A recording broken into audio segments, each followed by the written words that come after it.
On my daughter's birthday, I hid in the closet to surprise her, but my wife walked in and started recording a video. What she said made my stomach drop. Hey Reddit, so I was squatting in my bedroom closet with a $200 stuffed unicorn when I found out my wife was about to ruin my life. October 20th. My daughter Ella's 6th birthday. I'd been crammed in there for 20 minutes, legs going numb, waiting to jump out when she got home from grandma's. The closet reeked of old gym shoes and dust. I was wedged between winter jackets and those storage bins you swear you'll organize but never touch, feeling ridiculous, but also kind of pumped because Ella had been obsessed with this specific unicorn. Rainbow mane, sparkly horn, the whole deal since summer. I, 34 male, work as a software engineer at a startup in Austin. Pull in about 130,000, which is solid but nothing crazy for tech. Not the kind of money that makes you think your wife would blow up your entire world over it. But apparently I was wrong. Amber and I had been married 8 years. Together 10. Met at a friend's party about 10 years back. One of those rare times where you actually click instead of standing around awkwardly. Married 2 years later at her parents' place in Fredericksburg. Ella showed up about 2 years after that, and honestly, that kid was the best part of my life. Nice house in Pflugerville. Good school. Parks where Ella could ride her bike. I'd been working from home since COVID, so I was around way more than most dads. Figured we had it pretty good. Lately, though, something was off. Amber was glued to her phone, always angling it away when she typed. Started asking weird questions about my pay, my stock options that were vesting soon, whose name was on the house, how our accounts were set up. 2 weeks back, she wanted me to switch my direct deposit to some better joint account she'd just opened, with her as the primary holder for credit building or whatever. She'd been cold, picking fights over nothing. I'd put dishes in the dishwasher wrong and she'd explode. Gym bag in the hall for 5 minutes? World War III. I figured she was stressed. Everyone has bad months. Turns out I was an idiot. Then I heard footsteps. Wrong ones. Not Ella's stampeding elephant run. These were deliberate, adult. The bedroom door opened and Amber walked in. Phone already out. Screen glowing. She didn't check the closet. Didn't look around. Just stopped in front of our bed, aimed the phone at herself, and hit record. Through the gap in the door, I could see everything. The red recording dot. Her face shifting into something I didn't recognize. Timestamp, 3:12 p.m. Okay, she said, voice shaking. I need to document this before I lose my courage. My name is Amber, and I need to tell the truth about my husband. My heart stopped. Just flat out stopped for a second before kicking back into overdrive. Michael has been abusing me for years, she continued. Emotionally, financially, and recently it's gotten physical. I'm scared. I'm terrified. But I have to protect my daughter before it's too late. I'm standing there, crouching there, holding this stupid stuffed unicorn, and my brain can't process what I'm hearing. This has to be a joke, a prank, something. He controls all our money, she said, tears starting. Real tears running down her face. I have no access to our accounts. He monitors everything I do. He tracks my phone, reads my messages, won't let me see my family without his permission. We had joint everything. She had her own credit cards, 2 of them. Saw her mom every Sunday. Had lunch with her sister every week. I'd never tracked her phone or read her texts. Could barely keep up with my own messages. Yesterday, she said, voice cracking, he grabbed my arm so hard he left bruises. She pulled up her sleeve. Even from my angle in the closet, I could see them.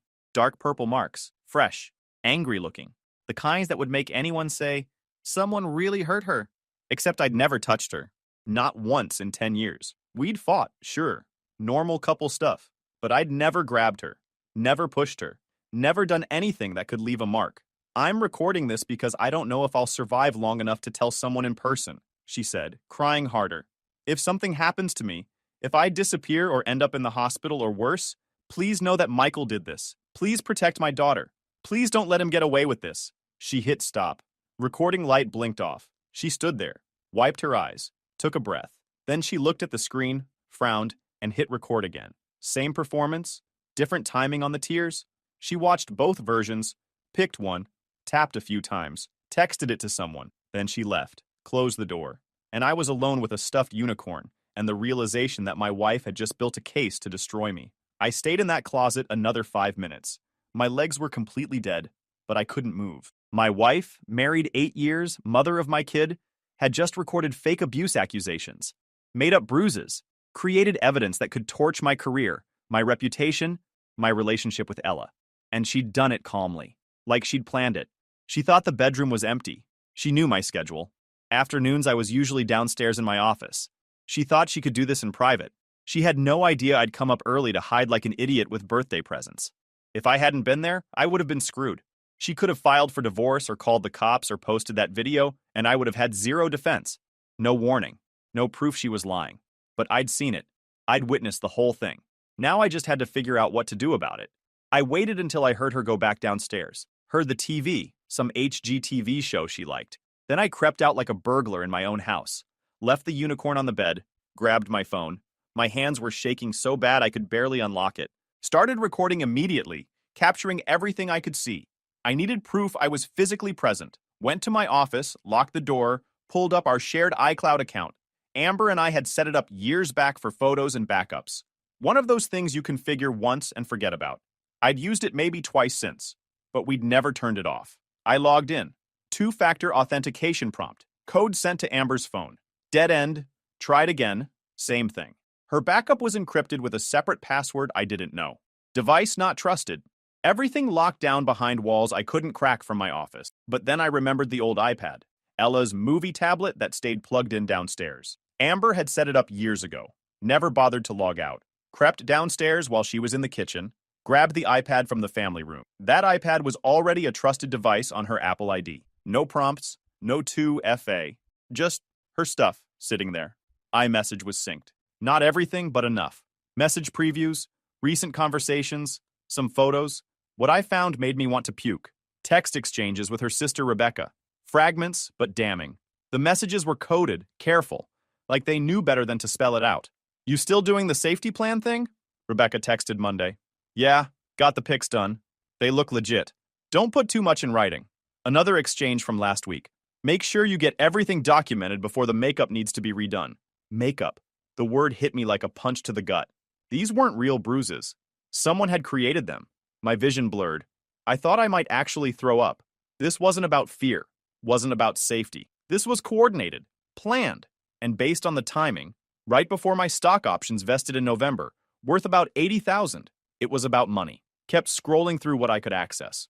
Found a text from 2 weeks back. Timing is everything. You don't want to move too early. I know. Waiting until mid-November. Then everything happens at once. They never said divorce or custody directly, but the picture was clear enough. Then I found something worse. A message from October 12th. What about Elle? Think she'll back you up. Working on it. She's 6. Easy to guide. Taking her to see someone next week. See what she picks up. My daughter. They were planning to use my 6-year-old daughter. Get her to repeat things to some therapist who documented as evidence. I couldn't breathe. My hands wouldn't stop shaking. But I needed more. These fragments weren't enough. Too vague. Too deniable. I needed the whole picture. Then I found something in her email preview. Correspondence with someone at a law firm. Subject lines like initial consultation and timeline discussion dating back 2 months. Couldn't read the full emails, but the headers told me enough. She'd been talking to a divorce lawyer for months, planning this while I was completely clueless. I also spotted a draft in her Notes app synced to the iPad. Just a title and some bullet points visible in the preview. Help me and my daughter.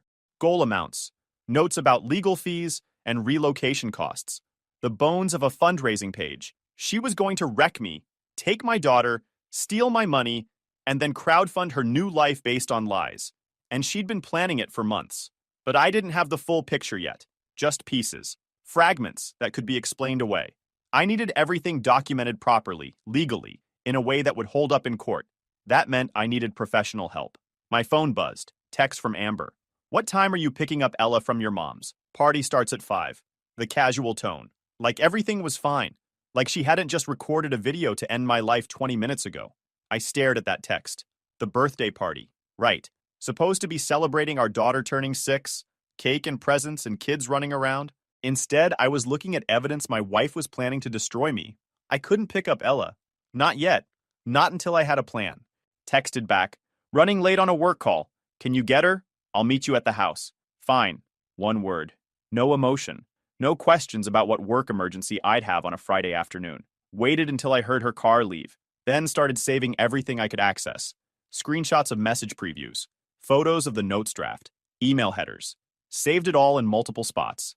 Cloud storage. Physical drives. Emailed copies to 3 different addresses. If this went south, I needed something, even if it wasn't the full picture yet.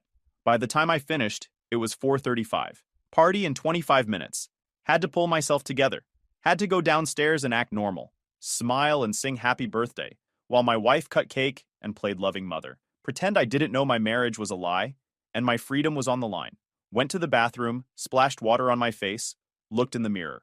Looked like someone had kicked me in the stomach, which emotionally they had. Came downstairs. Amber was in the kitchen setting up.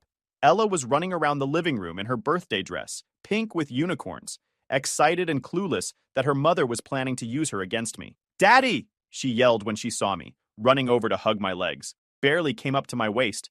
"When's my surprise? You said I had a surprise?" Knelt down and hugged her. Tried not to show I was breaking inside. "After cake, sweetheart. After cake." She pouted but accepted it. Kids that age trust everything you say. They believe you. Think adults have it all figured out. Amber watched from the kitchen. Expression blank. Neutral. Wondered if she was thinking about her plan, about when she'd file and call the cops and post that video.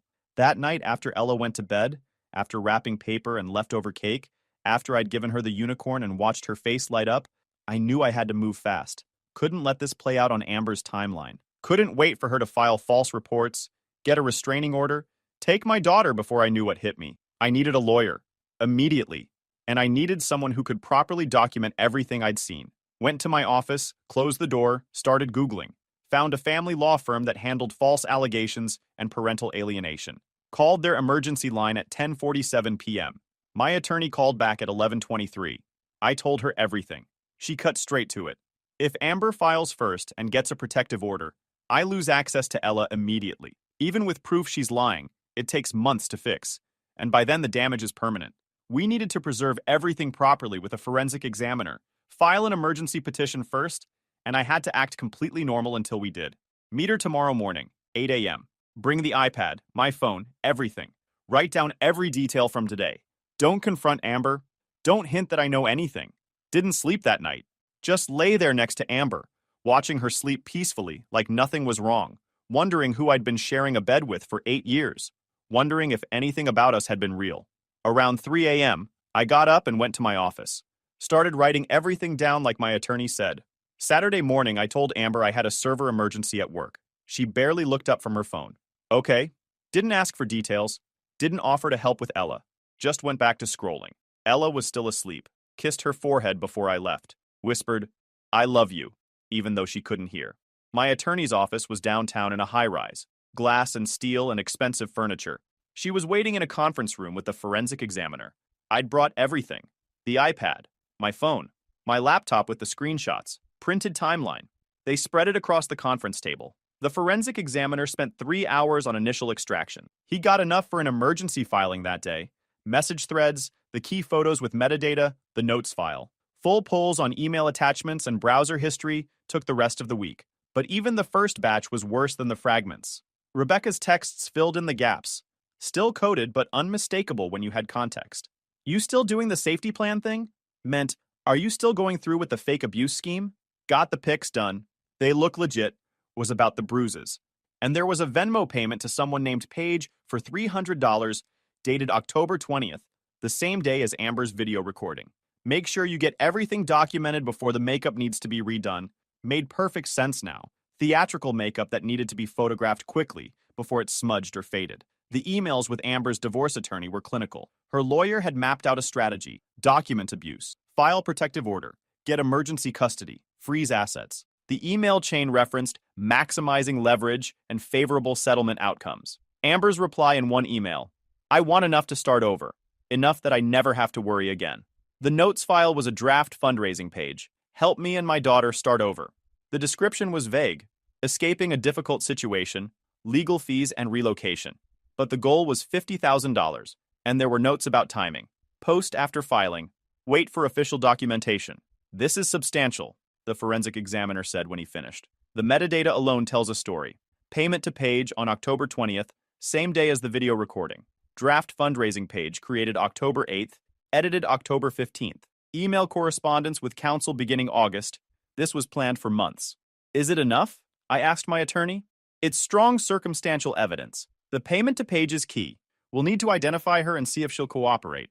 But even without her testimony, the pattern is clear. We're filing an emergency ex parte motion for temporary custody based on parental alienation and intent to deceive the court. Will it work? We have solid evidence, but family court judges are cautious. They've seen real abuse, real danger. We might get a judge who starts skeptical, wants more proof before acting. This isn't a slam dunk. What are the odds? 60-40 in our favor with what we have now. Better if we can get the makeup artist to confirm. Filed the petition at noon. Emergency hearing scheduled for Monday morning, 9 a.m. The judge assigned to our case is known for being skeptical of fathers in custody disputes, protective of mothers by default, my attorney said. He's going to make us work for it. He'll ask hard questions. He might not grant everything we want on the first hearing, but if our evidence holds, he'll have to act. She explained next steps. We present our evidence. Your wife gets notified Sunday evening, tomorrow night. That gives her minimal time to prepare or retaliate. Judge makes a preliminary ruling on custody pending full trial. And in the meantime, install cameras at every entrance. Doorcam timestamps can save you. Record all interactions. Texas is one-party consent. You don't need her permission. And avoid being alone with her anywhere without cameras or witnesses. If she's desperate enough to fake bruises, she might try to create a real situation where she can call the cops. That hadn't even occurred to me. My wife might actually try to provoke something she could document. Went home Saturday afternoon and pretended everything was normal. Helped make dinner. Played with Ella. Recorded everything on my phone. Voice memos running constantly in my pocket. Sunday morning, Amber said she had a headache and needed rest. Took her phone and locked herself in our bedroom for 3 hours. Knew what she was doing, preparing. Coordinating with Rebecca and her attorney. Maybe filing her own reports to get ahead of whatever she thought I might do. At 6 p.m. Sunday, my attorney texted, "She's been served. Process server got her at her sister's house an hour ago." I was in the kitchen making Ella a snack when Amber came through the front door. Papers in hand, face pale. She stood there staring at me. "What is this, Michael?" Kept my voice calm. Remembered I was recording. "Emergency custody hearing. Tomorrow morning. You're trying to take Ella from me?" Voice rising. "I'm trying to protect her." "Protect her from what? From me being a good mother?" "You're insane." She was reaching for her phone, probably to call her lawyer. "Just so you know," I said carefully, "anything you say right now could be used in court tomorrow. You might want to talk to your attorney before saying anything else." Her hand froze. She stared at me, and for the first time I saw real fear. She realized I knew something. Maybe not everything, but enough to file for emergency custody. Enough to be a threat. "I have documentation, Amber," I said quietly, "of things you've planned. You should talk to your attorney." Her face went white, then red, then white again. "You went through my things? You violated my privacy? I accessed devices we share? Family iPad, shared accounts." My attorney confirmed what I could legally access. She opened her mouth. Nothing came out. "I can't talk to you right now," she finally said. "I'm calling my lawyer." Went upstairs. Heard our bedroom door slam. Heard her voice through the walls, angry and panicked, talking to her lawyer. Texted my attorney. She knows. She's calling her lawyer. She replied immediately. "Good. Let her panic. Panic makes people sloppy. Record everything. See you tomorrow at 8:30. Monday morning, I put on my best suit. Navy blue, white shirt, red tie. Armor for court. Amber was already dressed when I came downstairs. Cream blouse, black pants. We didn't speak. My mom picked up Ella at 7:30. Held on to her maybe a second too long when she hugged me goodbye. Courthouse was downtown. Old building, wood paneling, fluorescent lights. Smelled like coffee and stress. Amber was there with her attorney. The lawyer looked expensive. Designer suit, perfect hair. The kind of attorney who charges $600 an hour. We walked into the courtroom. The judge presiding was 62, according to my attorney's briefing. Known for being thorough and skeptical of both sides. Not the sympathetic judge we'd hoped for. The judge looked over his glasses at both parties. "This is an emergency petition. I'm going to need compelling evidence to take emergency action. Counsel, proceed." My attorney stood. "Your Honor, we have extensive documentation showing the respondent has been manufacturing false evidence of domestic abuse and preparing to coach the minor child to make false statements against her father. We're asking for emergency temporary custody." Amber's attorney countered, "Your Honor, this is a retaliatory filing by a husband who illegally accessed his wife's private communications. My client is a victim of abuse seeking to protect herself and her daughter." The judge's expression was unreadable. "Let's see the evidence." "And counselor," he looked at my attorney, "I'll want to hear about how this evidence was obtained." My attorney connected her laptop to the courtroom display. The cable didn't work at first. Clerk had to find a different adapter while everyone waited. As if I needed this kind of stress right now. First exhibit, video recorded by the respondent on October 20th, the day of the minor child's birthday. The petitioner witnessed this recording from the bedroom closet where he was hiding to surprise his daughter with a birthday gift. He was physically present in the shared marital bedroom. She played it. Amber's voice filled the courtroom. My name is Amber, and I need to tell the truth about my husband. Michael has been abusing me for years. Watched Amber's face. She'd gone pale. Video continued. Amber showing bruises, crying about fear, about protecting Ella. The judge watched without expression. When it finished, he looked at Amber. Were you aware your husband was present when you recorded this? No, Your Honor. I thought I was alone. And are the statements in this video accurate? Amber's attorney jumped in. Your Honor, my client was documenting her genuine fear. I asked the respondent directly. Amber hesitated. I was scared. I was trying to protect myself. That's not what I asked. Did your husband physically abuse you as stated in this video? Longer pause. I felt threatened. The judge made a note. Didn't push further, but I could see he'd noticed she hadn't said yes. My attorney walked him through the rest. Forensic extraction from the shared iPad. The Venmo payment to Paige. $300, same day as the video. Text exchanges with Rebecca about getting the pics done and making sure everything was documented before the makeup needs to be redone. Email headers showing months of planning with a divorce attorney. The fundraising draft. Amber's lawyer objected to basically oxygen, but the judge let most of it in. Then my attorney pulled up the October 12th exchange about Ella. What about Elle? Think she'll back you up? Working on it. She's 6. Easy to guide. Your Honor, this suggests intent to coach the minor child to make statements against her father.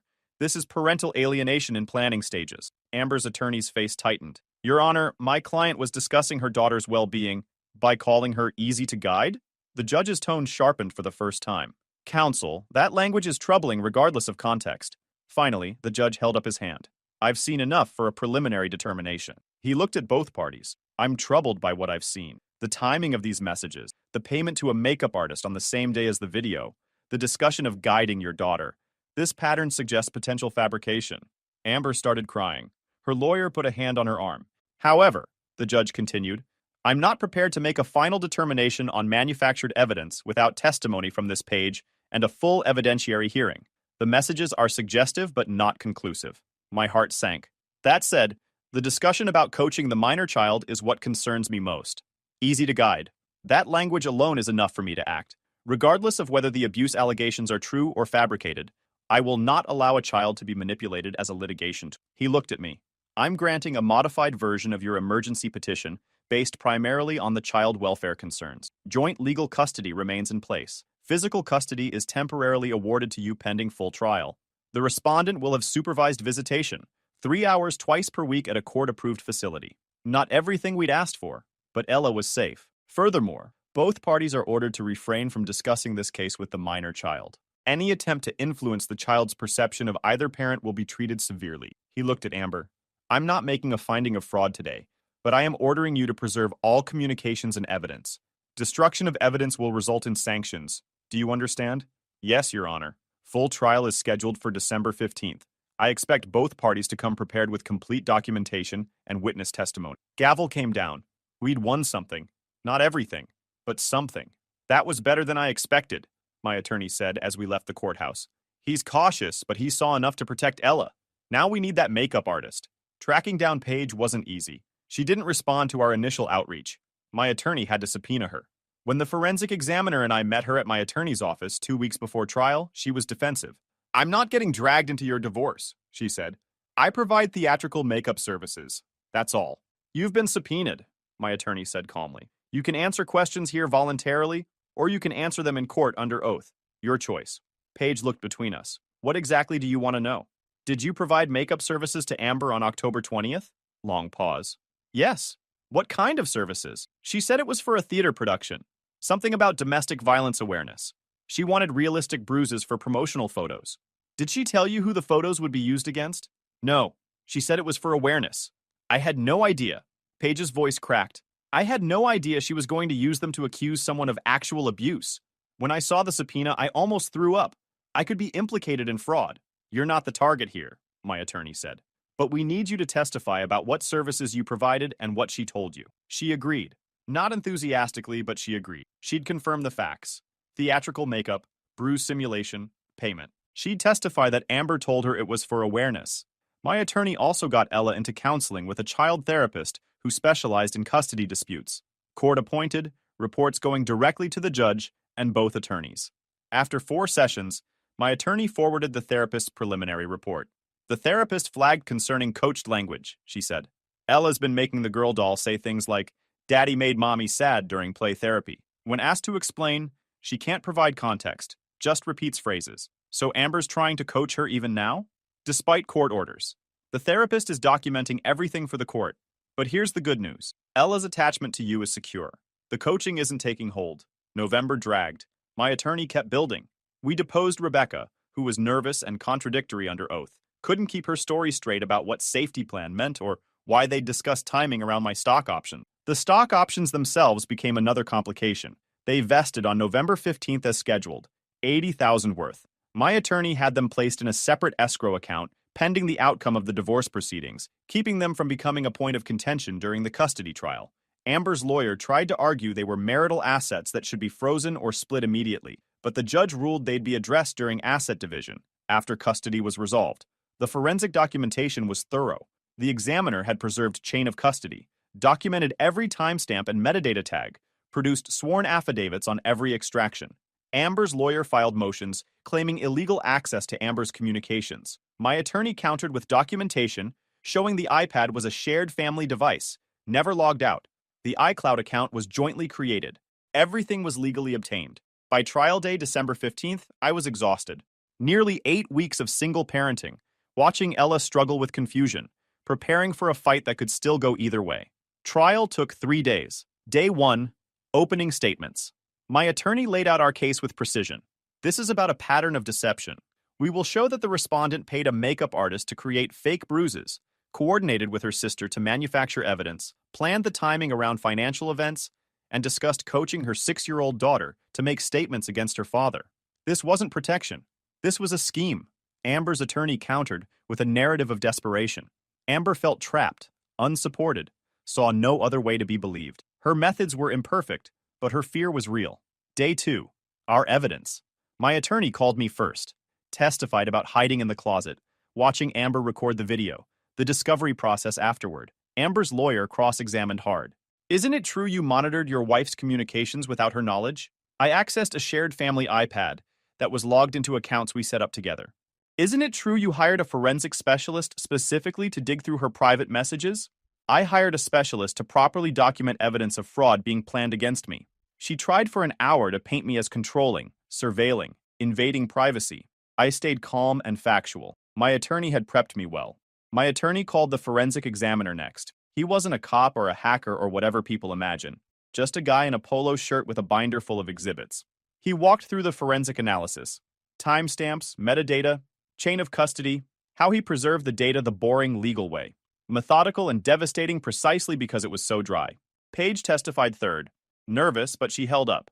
I provided theatrical makeup services to Amber on October 20th.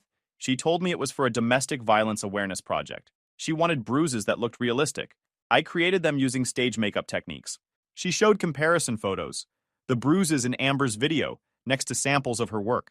Same techniques. I had no idea she planned to use them to accuse her husband of abuse. If I had known, I never would have done it. Amber's lawyer tried to undermine her. Isn't it possible you're misremembering? I remember clearly. She said awareness. She said theater. She didn't say anything about accusing anyone of real abuse. The child therapist testified about Ella's counseling sessions, the coached phrases, the evidence of ongoing attempts at parental alienation despite court order. The respondent has repeatedly used visitation time to influence her daughter's perception of her father. This constitutes emotional manipulation of a minor child. Day 3. Amber's turn. Her attorney put her on the stand. She testified about feeling trapped, about fearing me, about doing what she thought was necessary to protect herself and Ella. Then my attorney cross-examined. You testified you feared your husband, yet in your text with your sister, you discussed timing the divorce around his stock option vesting date. Why would someone in fear be focused on financial timing? I needed to make sure I could support myself and my daughter. You texted about your daughter being easy to guide. What did you mean by that? Amber looked at her attorney. Her lawyer nodded slightly. I meant she's young. I was worried about how this would affect her. But you weren't worried about affecting her yourself? By coaching her to say things against her father? I never coached her. My attorney pulled up the therapist's testimony about the phrases Ella repeated. The therapist documented your daughter saying daddy made mommy sad during session. Phrases she couldn't explain or provide context for. How did she learn to say those things? Children pick up on tension. Your text said you were working on it. Working on what exactly? Amber's composure cracked. I was trying to help her understand. Understand what? That you wanted her to say things against her father? That's not. I didn't. Amber's lawyer objected. Counsel is badgering the witness. The judge overruled. The witness may answer. Amber looked at the courtroom, at me, at her hands. I was scared, she finally said. I didn't think anyone would believe me without proof. So you created proof, fake proof. Is that correct? Long silence. I was documenting my experience. Your experience of bruises that a makeup artist created? That's not. She looked at her attorney. I felt like I needed proof of what I was going through, but the bruises weren't real. The fear was real. My attorney let that hang, then pulled up the text about getting the pics done, dated October 20th. You paid Paige $300 on October 20th, the same day you recorded the video. What was that payment for? I don't recall. You don't recall paying someone $300 2 months ago? It could have been for anything. Paige testified it was for theatrical makeup, bruise simulation. Do you dispute her testimony? Amber's attorney objected. Asked and answered. Withdrawn. My attorney moved on. The argument you mentioned earlier, when did that happen? Amber hesitated. I don't remember exactly. Before or after October 20th? Before, I think. But the bruises in your video were created by a makeup artist on October 20th, so those weren't from the argument. Amber didn't answer. Her attorney tried to interject, but the silence had already said everything. No further question. Amber's lawyer tried to recover on redirect. Amber stuck to her story, scared, desperate, trying to protect herself. But she'd contradicted herself 3 times. Couldn't explain the payment, couldn't explain the timing. The texts and Paige's testimony filled in what she wouldn't say. Closing arguments. My attorney laid out the timeline. Planning beginning in August, makeup artist on October 20th, video recording same day, coaching attempts, fundraising drafts, a systematic scheme to steal custody and money through fraud. Amber's lawyer argued desperation, fear, a woman who made bad choices, but didn't deserve to lose her daughter. The judge didn't do the TV thing where everyone gasps and the camera zooms. He just took notes, asked a couple questions that made Amber's attorney go tight around the eyes, then told us to come back after lunch. When he returned, he didn't hedge. He ruled from the bench. In this matter, this court finds that Amber made knowingly false statements, attempted to manufacture evidence, and engaged in conduct harmful to the child's best interest. The court orders sole legal and physical custody to Michael. Amber is granted supervised visitation, 2 hours per week. Sat there trying to feel victorious. Ella was safe. That was what mattered. Caught her outside the courthouse, near the exit. I was heading toward the parking garage when I heard my name. Quiet. Almost swallowed by the wind. Turned around. Amber was standing there, maybe 20 feet away. Her expensive attorney was gone. Rebecca wasn't with her. Just Amber. Alone on the courthouse steps, looking smaller than I'd ever seen her. Her eyes were swollen. Mascara wrecked. Hands shaking at her sides. She walked toward me slowly, like she wasn't sure her legs would hold. For a second, just a second, she almost looked human again. Michael, her voice cracked. I ruined everything. I didn't say anything, just stood there, waiting. She got closer. Close enough that I could see how hard she was trying to hold it together. Please, she said. Please don't tell people. Don't put this out there. I can't. She stopped, pressed a hand to her mouth like she was going to be sick. I can't have everyone know. There it was. Not sorry for what she did. Sorry it came out. I shouldn't have let it go that far, she continued, tears spilling over.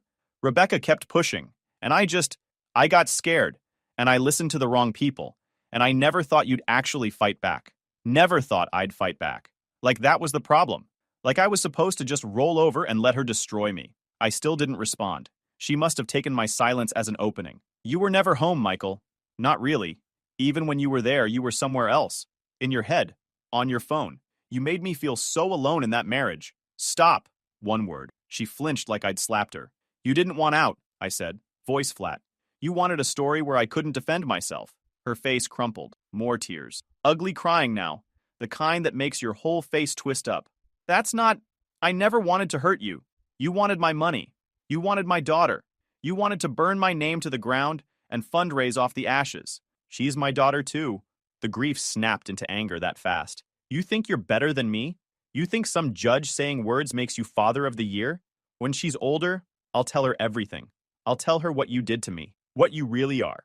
And there it was, the mask slipping, still trying to weaponize Ella. Even now, even after everything. I looked at her, really looked.